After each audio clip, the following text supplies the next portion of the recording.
আসসালামু আলাইকুম প্রিয় শিক্ষার্থীরা, আশা করি তোমরা ভালো আছো। আল্লাহর অশেষ রহমতে আমিও ভালো আছি। অনলাইন ক্লাসে তোমাদেরকে স্বাগতম। আমি মোহাম্মদ সাজু মিয়া, সহকারী শিক্ষক পদার্থবিজ্ঞান, Brighton school and college, Rangpur. আমি তোমাদের নবম দশম শ্রেণীর পদার্থবিজ্ঞান ক্লাস নিয়ে আলোচনা করব। আজকের টপিকস কাজ, ক্ষমতা, শক্তি নিয়ে আলোচনা শুরু করছি।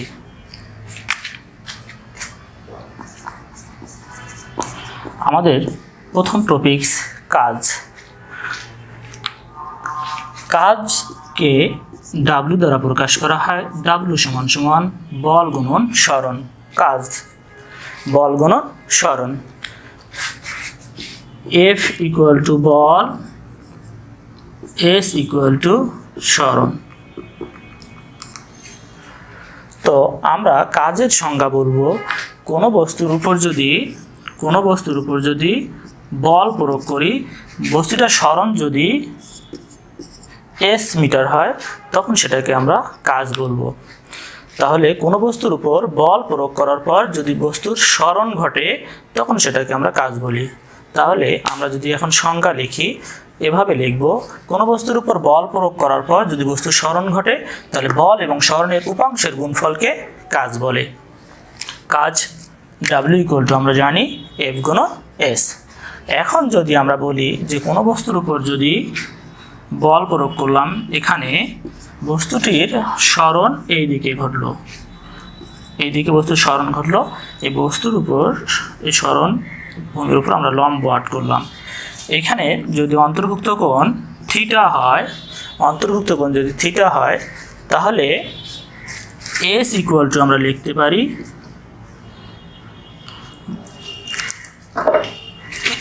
এইটুক। যদি আমরা বলি যে এইটুক দূরত্ব এক্স হয়, তাহলে আমরা কস থিটা ইকুয়াল টু জানি ভূমি ভাগ অতিভুজ। তাহলে ভূমি এখানে এক্স, অতিভুজ হচ্ছে এস। তাহলে এক্স ইকুয়াল টু আমরা লিখতে পারি এস কস থিটা। তাহলে এই সূত্রের ক্ষেত্রে বল এফ রাখলাম, এস এর জায়গায় আমরা লিখতে পারি এস কস থিটা। তাহলে এখান থেকে আমরা দুইটা সূত্র পাইলাম। যখন কোনো বস্তুর উপর বল প্রয়োগ করলাম, বস্তুটার সরণ ঘটলো, তখন এফ গুণন এস। আর একটা আমরা পাইলাম W equal to F S cos theta. তাহলে আমরা এখান থেকে দুইটা সূত্র দেখলাম। আচ্ছা, তো আমরা এখন কোনো বস্তুর উপর বল প্রয়োগ করলেই কাজ হবে কি, আমরা এটা একটু দেখব। ধরলাম কোনো বস্তুর উপর আমি বল, এটা একটা বস্তু, এই বস্তুর উপর বল প্রয়োগ করতেছি, কিন্তু বস্তুটা যদি সরণ না ঘটে, তাহলে সেটাকে আমরা কাজ বলতে পারি না। এখন মনে করো যে আমি এই বোর্ডটার মধ্যে বল প্রয়োগ করতেছি, বোর্ডটার কি সরণ ঘটতেছে? না, বোর্ডটার সরণ ঘটতেছে না। তার মানে কি আমরা এটাকে বলতে পারবো কাজ হয়েছে? না, এটাকে আমরা বলবো কাজ হয়নি, কারণ আমরা বল প্রয়োগ করতেছি কিন্তু বোর্ডটার কি ঘটেনি? সরণ ঘটেনি, অতএব এটার কাজ হয়নি। আচ্ছা, তাহলে আমরা কাজ কখন বলবো? যখন কোনো বস্তুর সরণ ঘটবে, তখনই শুধু কাজ বলতে পারবো, যে বল প্রয়োগ করলে বস্তুটার সরণ ঘটবে, আর যদি সরণ ঘটে তখন এই দুইটার উপাংশের গুণফলকে আমরা বলবো কাজ। আমরা এখন কাজের একক জানবো।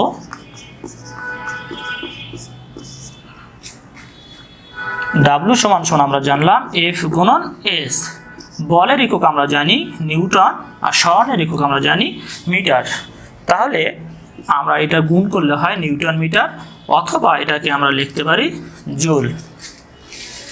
তাহলে প্রশ্ন আসতে পারে যে 1 জুল কাকে বলে? যদি আমরা বলি 1 জুল কাকে বলে, তাহলে বলবো যে কোনো বস্তুর উপর যদি 1 নিউটন বল প্রয়োগ করার পর যদি বস্তুর সরণ 1 মিটার হয়, কোনো বস্তুর উপর 1 নিউটন বল প্রয়োগ করার পর যদি বস্তুর সরণ 1 মিটার হয়, তখন সেটাকে আমরা বলবো 1 জুল।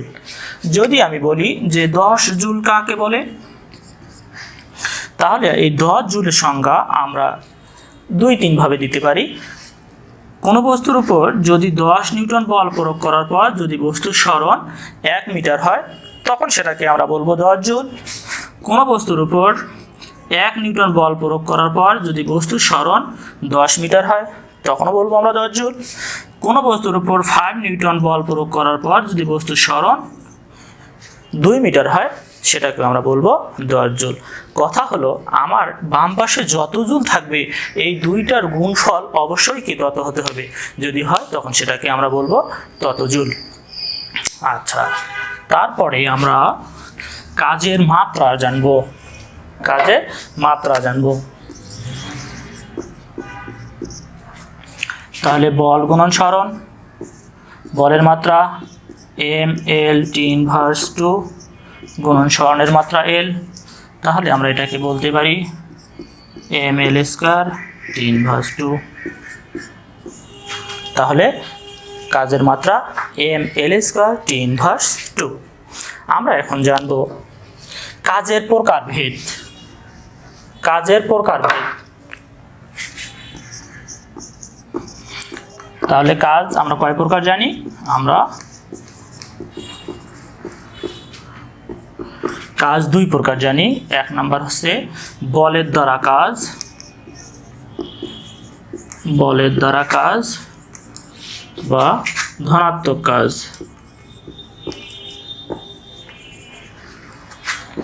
বলের বিরুদ্ধে কাজ,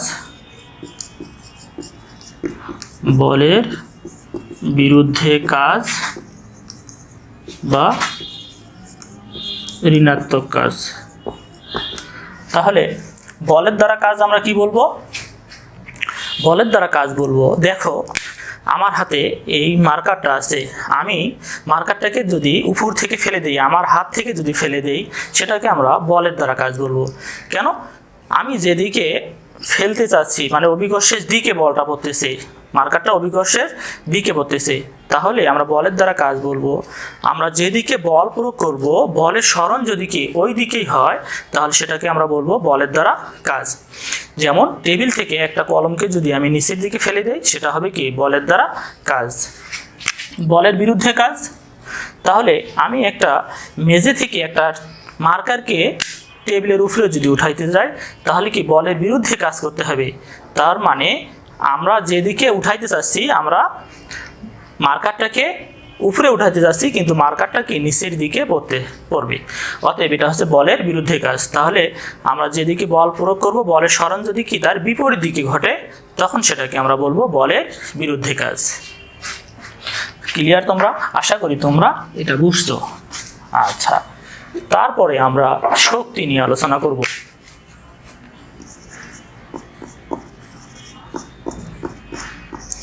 শক্তি, আমরা শক্তির কথাটার সাথে সবাই কম বেশি পরিচিত। কি পরিমাণ আমরা কাজ করতেছি বা কাজ কি পরিমাণ করতেছি এটা দ্বারা আমরা শক্তি পরিমাপ করি। আমরা সংজ্ঞা এই জন্য এভাবে বলি যে কাজ করার সামর্থ্যকে শক্তি বলে, কাজ করার সামর্থ্যকে শক্তি বলে। তাহলে শক্তির এককও কি? শক্তির একক জুল। কাজের একক এবং কি শক্তির একক একই। কাজের একক শক্তির একক একই এবং কাজের মাত্রা এবং শক্তির মাত্রা একই। তাহলে কাজের একক আমরা পড়ছি কি জুল, তাহলে শক্তির একক কি জুল। তারপরে শক্তির মাত্রা কাজের মাত্রা একই, যেহেতু কাজের মাত্রা আমরা একটু আগে দেখলাম যে mL²T−2, শক্তির মাত্রা হবে mL²T−2। আচ্ছা, তারপরে আমরা দেখব শক্তির বিভিন্ন রূপ।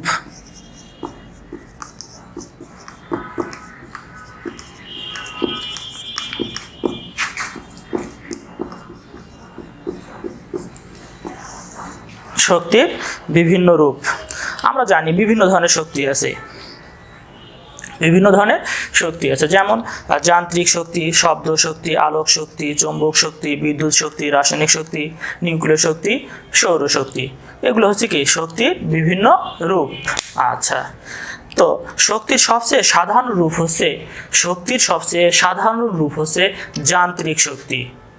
যান্ত্রিক শক্তি, শক্তির সাধারণ রূপ হচ্ছে, সবচেয়ে সাধারণ রূপ হচ্ছে যান্ত্রিক শক্তি।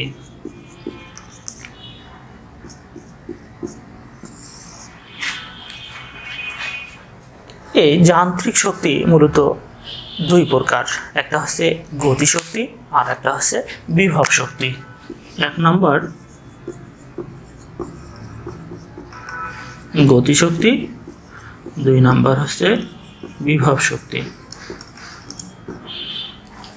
তো আমরা প্রথমে দেখব গতিশক্তি। তাহলে গতিশক্তি কাকে বলে বা গতিশক্তি কি? কোনো গতিশীল বস্তু তার কাজ করার জন্য যে সামর্থ্য বা গতিশীলতা অর্জন করার জন্য কাজ করার যে সামর্থ্য লাভ করে সেটা হচ্ছে গতিশক্তি। তাহলে গতিশক্তি আমরা বলবো কোনো গতিশীল বস্তু তার কাজ করার জন্য বা গতিশীলতা অর্জন করার জন্য যে শক্তি অর্জন করে সেটা হচ্ছে গতিশক্তি বা কাইনেটিক এনার্জি।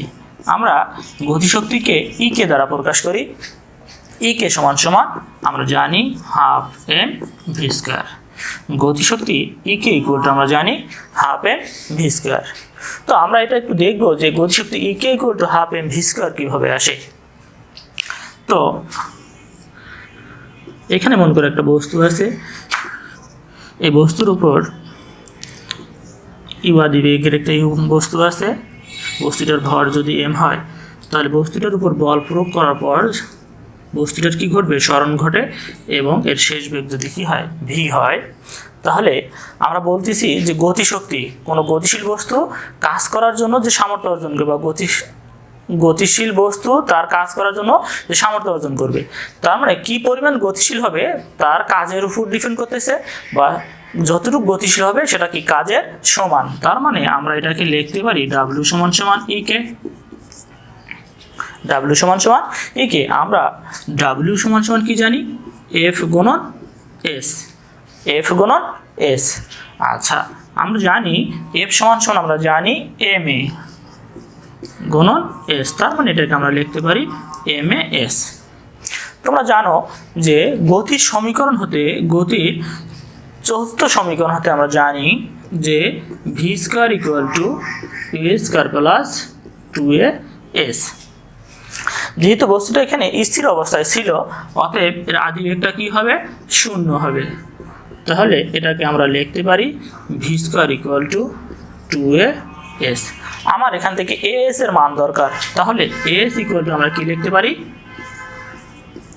ভি স্কয়ার ভাগ 2। ভি স্কয়ার ভাগ 2। তাহলে আমি এখানে মান বসাই দিব এম। এ এস এর জায়গায় আমি পাইলাম ভি স্কয়ার ভাগ 2। তাহলে এটাকে যদি আমি সাজাই লিখি তাহলে এটাকে আমরা লিখতে পারি এম ভি স্কয়ার। তাহলে সুতরাং আমি এটাকে ইকে ইকুয়াল টু লিখতে পারি হাফ এম ভি স্কয়ার। আমার এখানে কথা ছিল যে গতিশক্তি ইকে ইকুয়াল টু কি হাফ এম ভি স্কয়ার কীভাবে আসে। তাহলে আমরা এখানে দেখলাম যে ডাব্লু সমান সমান ইকে। ডাব্লু সমান সমান ইকে কেন লিখতে পারি? যে কোনো গতিশীল বস্তু তার গতিশীলতা অর্জন করার জন্য যে সামর্থ্য অর্জন করে সেটা হচ্ছে গতিশক্তি। তার মানে গতিশক্তিটা হচ্ছে কি তার কাজের সমান। আমরা কাজ সমান সমান জানি বল গুণন সরণ। এখান থেকে আমরা ক্যালকুলেশন করে E K equal to half M V square. তাহলে আমরা এখান থেকে দেখতেছি যে গতিশক্তি কার উপর নির্ভর করতেছে? ভর এবং বেগের উপর নির্ভর করতেছে। ভর এবং বেগের উপর নির্ভর করতেছে। আমরা বেগ যত বৃদ্ধি করব বস্তুর গতিশক্তিও কি তত বৃদ্ধি পাবে। আচ্ছা, আমাদের আর একটা টপিক ছিল যে যান্ত্রিক শক্তির দুইটা রূপ, একটা হচ্ছে গতিশক্তি আর একটা কি বিভব শক্তি। তো আমরা বিভব শক্তির একটু সংজ্ঞা দেখব।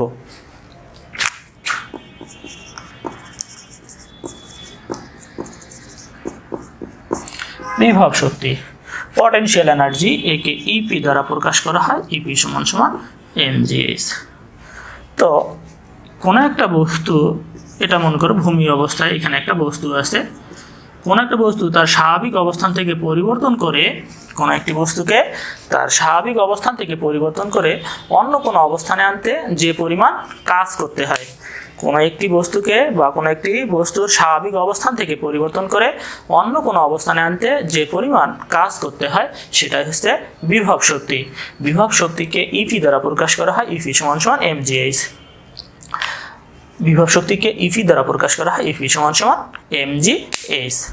আমরা এখান থেকে এই দুইটা শক্তি বা যান্ত্রিক শক্তি, যে আমরা দুইটা রূপ দেখলাম, একটা গতিশক্তি আর একটা বিভব শক্তি, এখান থেকে আমরা দেখব যে মুক্তভাবে পরন্ত কোনো বস্তু শক্তির সংরক্ষণশীলতা নীতি, যেটা তোমাদের সৃজনশীল প্রশ্নের ঘ নম্বরে প্রায় প্রশ্নে এই কথাটা থাকে বা এই প্রশ্নটা থাকে যে দেখাও যে শক্তির সংরক্ষণশীলতা নীতিকে মেনে চলে কিনা। তো আমরা এটা একটু দেখব যে শক্তির সংরক্ষণশীলতা নীতি।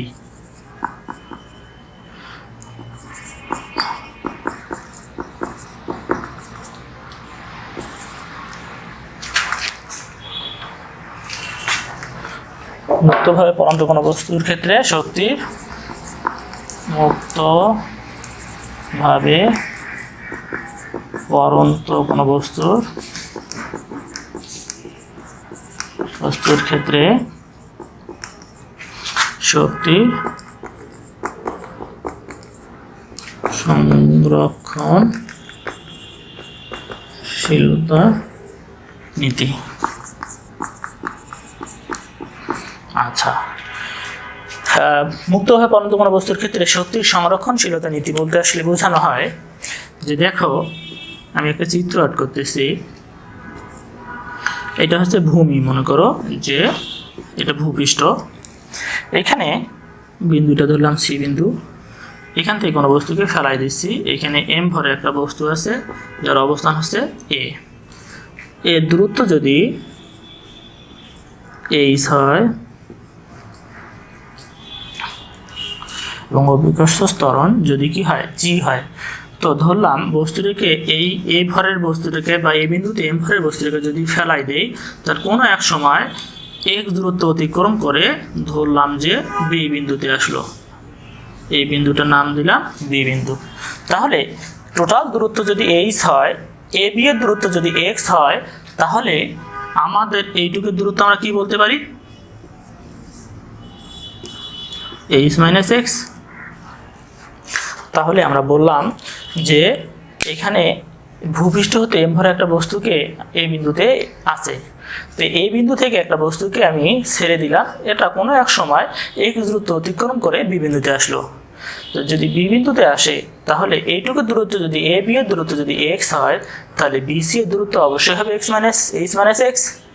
আচ্ছা, এখান থেকে আমরা যেটা দেখব, এ বিন্দুতে মোট শক্তি, বি বিন্দুতে মোট শক্তি এবং সি বিন্দুতে যদি মোট শক্তি সমান হয়, তাহলে আমরা বলবো যে শক্তির সংরক্ষণশীলতা নীতি মেনে চলে। তাহলে তিনটাতেই আমরা দেখব যে শক্তির যদি মোট শক্তি সমান হয়, তাহলেই আমরা বলতে পারি যে শক্তির সংরক্ষণশীলতা নীতি মেনে চলবে। আমরা প্রথমে এই বিন্দুতে দেখব, এই বিন্দুর জন্য এই বিন্দুতে যখন আমরা ভূপৃষ্ঠ থেকে এই যে এই উচ্চতা এই বিন্দুতে যখন বস্তুটা আনছি, তখন এই বিন্দুতে বস্তুটা কি অবস্থায় আছে, স্থির অবস্থায় আছে। যখন কোনো বস্তু স্থির অবস্থায় থাকে, তখন তার গতিশক্তি, এই বিন্দুর ক্ষেত্রে গতিশক্তি শূন্য। কেন শূন্য? যে এখানে আমরা জানি গতিশক্তি E K equal to half M V square, যেহেতু বেগ শূন্য, অতএব গতিশক্তি এই বিন্দুতে শূন্য। তাহলে বিভব শক্তি কি হবে? বিভব শক্তি E P equal to M G H. M G H কেন?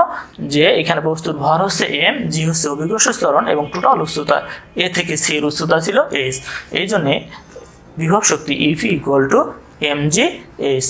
তাহলে আমরা যদি এ বিন্দুতে মোট শক্তি বলি, এ বিন্দুতে মোট শক্তি কি পাইলাম? M G H. E K plus E P যদি আমরা যোগ করি, যদি তোমরা এটা যোগ করে দেখাইতে চাও দেখাইতে পারো যে E K plus E P 0 plus M G H, total শক্তি আমরা পাইলাম এম জি এইচ। অনুরূপভাবে আমরা বি বিন্দুর জন্য বের করব, অনুরূপভাবে কি বের করব? বি বিন্দুর জন্য বের করব।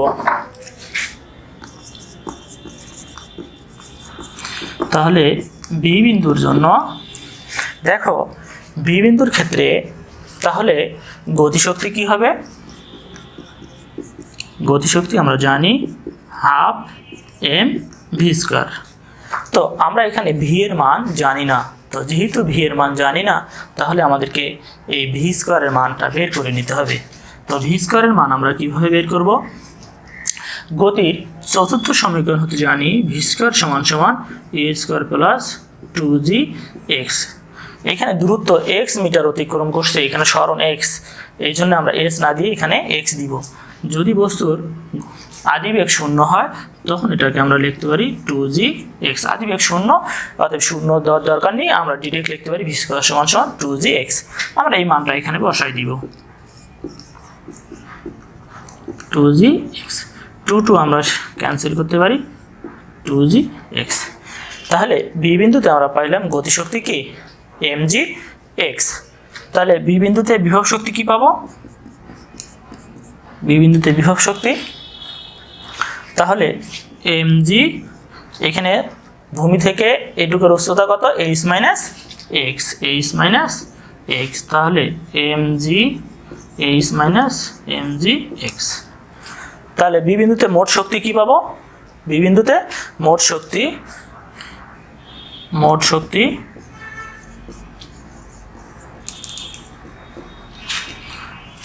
mg ek plus ep।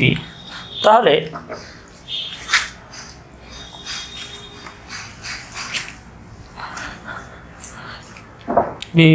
এর মান আমরা জানি হচ্ছে mgx প্লাস বিভব শক্তির মান পাইলাম mgh মাইনাস mgx চলে যায়, তাহলে mgh। তাহলে বি বিন্দুতে আমরা মোট শক্তি পাইলাম mgh। আমার এ বিন্দুতে মোট শক্তি ছিল mgh, বি বিন্দুতে পাইলাম mgh। আমি সি বিন্দুতে এখন দেখব যে কি আসে। তাহলে সি বিন্দুর জন্য গতিশক্তি E equal to half m V square. আবারও আমরা বললাম যে ভি স্কয়ারের মান যেহেতু জানি না, তাহলে V square equal to A square plus 2gh। এখানে ইউ যেহেতু শূন্য, তার মানে 2gh, আমরা এটাকে লিখতে পারি 2gh। তাহলে আমরা ভি এর মান এখানে বসাই দিব 2gh, 2 চলে যায় mgh। তাহলে সি বিন্দুতে বিভব শক্তি কত? শূন্য। তাহলে সি বিন্দুতে বিভব শক্তি ইফ ইকুয়াল টু শূন্য। তাহলে সি বিন্দুতে মোট শক্তি কত হবে?